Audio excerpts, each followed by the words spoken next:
సనాతన ధర్మం నిజానికి ఓ మతం కాదు, జీవన శైలి. సనాతనం అంటే అతి పురాతనమే గాని నిత్య నవీనం.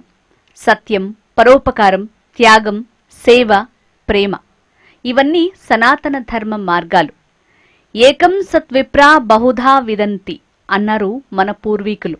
మహర్షుల తపఫలంగా, వారి దార్శనిక దృక్పథానికి నిదర్శనంగా మానవ జాతికి లభించిన వరం సనాతన ధర్మం.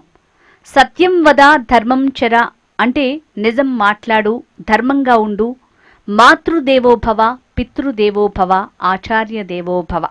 ఇటువంటి మేటి మాటల సారాంశమే సనాతన ధర్మం. ఇవన్నీ శాశ్వత సత్యాలు.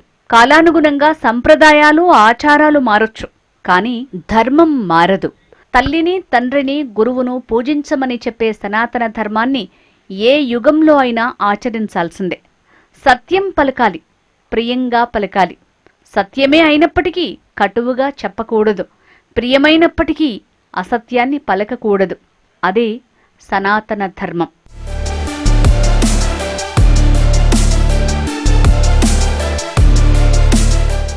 రాముడు తాటకిపై బాణం ఎక్కుపెట్టడానికి సందేహిస్తోంటే రాజ్యభారాన్ని వహించేవాళ్లు చెడును రూపుమాపటంలో భేదభావం చూపించకూడదంటాడు విశ్వామిత్రుడు. ఇది ఏ కాలంలో అయినా పాటించాల్సిన కర్తవ్యమే.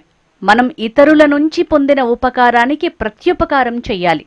హక్కులకు భంగం కలుగుతున్నప్పుడు, అధర్మం హద్దుమీరుతున్నప్పుడు పోరాడాల్సిందేనంటుంది భారతంలోని ఉద్యోగ పర్వం.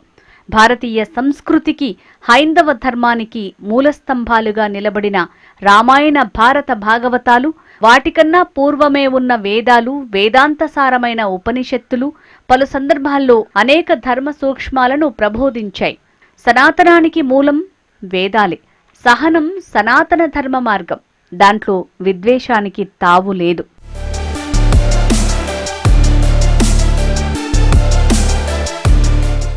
సనాతన ధర్మంలో తొలినాళ్లలో లేని కులం మధ్యలో పుట్టుకొచ్చింది. ఈ కుల వ్యవస్థను తూలనాడుతూ హిందూ ధర్మంపై దేశంలో అనేక మంది అనేక రకాల విమర్శలు చేయటం మొదలుపెట్టారు. ముఖ్యంగా తమిళనాడులోని డిఎంకే లాంటి పార్టీలు, కమ్యూనిస్టు పార్టీలు సనాతన ధర్మంపై విమర్శలు మొదలుపెట్టారు. సనాతన ధర్మంపై దాడి చేసిన వారిని మేధావులుగా గుర్తించే ఓ సమాజం మొదలైంది. హేతువాదం పేరుతో సనాతనంపై దాడి కామనైపోయింది.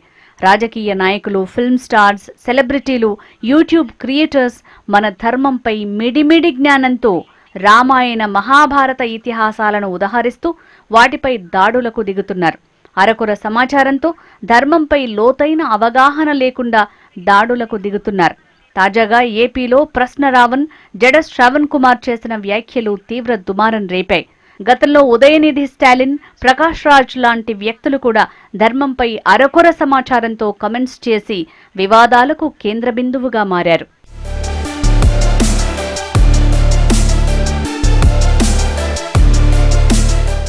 మరోవైపు హిందూ ధర్మంపై హేతువాదులు, అన్యమతస్థులు, లౌకికవాదులు దాడులు జరుపుతుంటే మరోవైపు ఆలయాల్లో సాటి హిందువులే చోరీలకు పాల్పడుతున్నారు.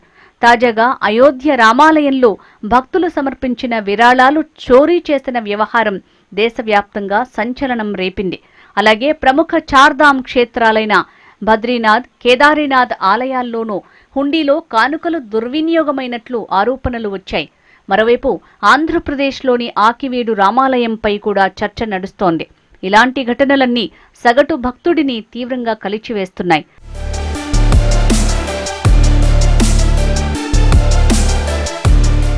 సనాతన ధర్మంపై జరుగుతున్న దాడుల్ని ఎలా ఆపాలి, భక్తుల విశ్వాసాలను ఎలా పెంపొందించాలి, ఆలయాల్లో పెరుగుతున్న అక్రమాలు, చోరీలను ఎలా అరికట్టాలి అనే దానిపై దేశవ్యాప్తంగా చర్చ జరుగుతోంది.